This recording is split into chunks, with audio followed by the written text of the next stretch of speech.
The life of a playwright is tough. It's not easy, as some people seem to think.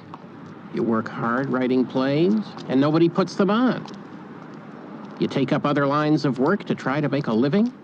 I became an actor, and people don't hire you. So you just spend your days doing the errands of your trade. Today, I'd had to be up by 10 in the morning to make some important phone calls.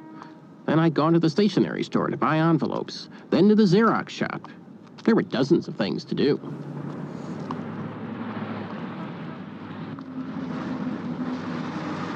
By 5 o'clock, I'd finally made it to the post office and mailed off several copies of my plays, meanwhile checking constantly with my answering service to see if my agent had called with any acting work.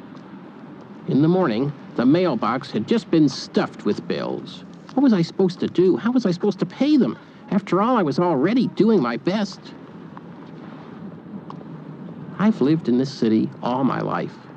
I grew up on the Upper East Side, and when I was 10 years old, I was rich. I was an aristocrat, riding around in taxis, surrounded by comfort, and all I thought about was art and music. Now I'm 36, and all I think about is money.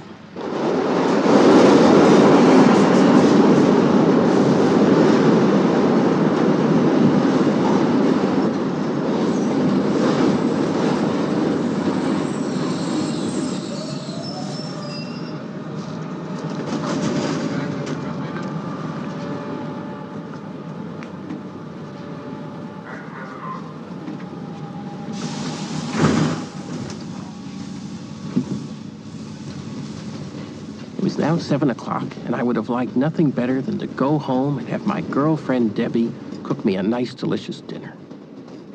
But for the last several years, our financial circumstances have forced Debbie to work 3 nights a week as a waitress. After all, somebody had to bring in a little money. So I was on my own.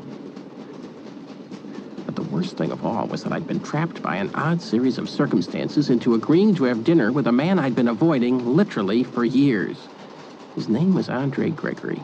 At one time, he'd been a very close friend of mine, as well as my most valued colleague in the theater. In fact, he was the man who had first discovered me and put one of my plays on the professional stage. When I'd known Andre, he'd been at the height of his career as a theater director. The amazing work he did with his company, the Manhattan Project, had just stunned audiences throughout the world. But then, something had happened to Andre. He dropped out of the theater. He'd sort of disappeared. For months at a time, his family seemed only to know that he was traveling in some odd place like Tibet, which was really weird because he loved his wife and children. He never used to like to leave home at all. Or else you'd hear that someone had met him at a party and he'd been telling people that he talked with trees or something like that. Obviously, something terrible had happened to Andre.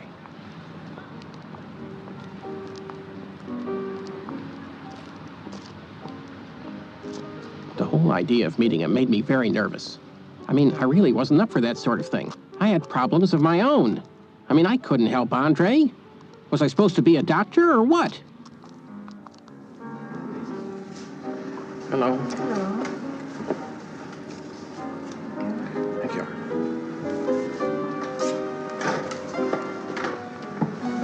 Yes, sir. Sir, my name is Wallace Shawn. I'm expected at the table of Gregory. That table will be a moment, sir. If you like, you may have a drink at the bar.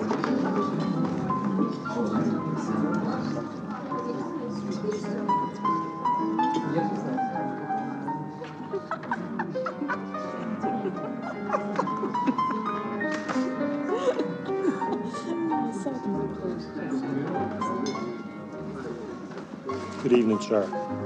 Could I have a club soda, please? I'm sorry, sir. We only serve sauce de pavillon. Oh, that'd be fine. Thank you.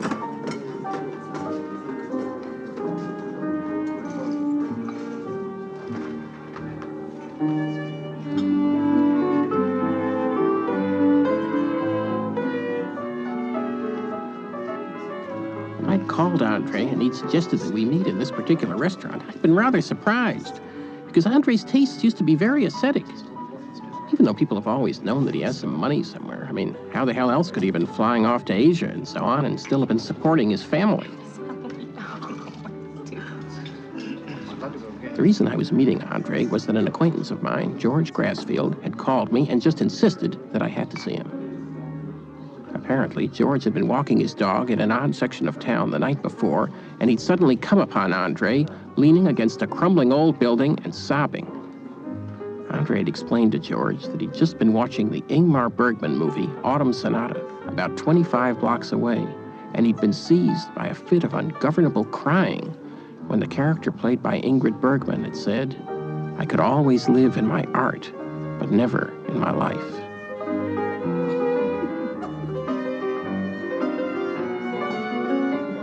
Wally!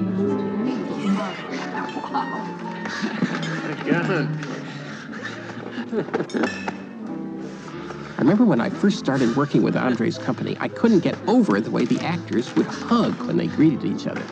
Wow, now I'm really in the theater, I thought. Wow, you look terrific. Wow, I feel terrible. Good evening, sir. Nice to see you again. Thank you. Good evening. I think I'll have a spritzer if I Yes, could. sir. Thank you.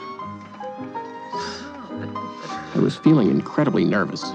I wasn't sure I could stick through an entire meal with him. So we talked about this and that. He told me a few things about Jerzy Grotowski, the great Polish theater director, who was a friend and almost like a kind of a guru of Andre's. He'd also dropped out of the theater. Grotowski was a pretty unusual character himself. At one time, he'd been quite fat, and then he'd lost an incredible amount of weight and become very thin and grown a beard. Your table is ready. Oh. If you feel like sitting down. Yes. Thank you.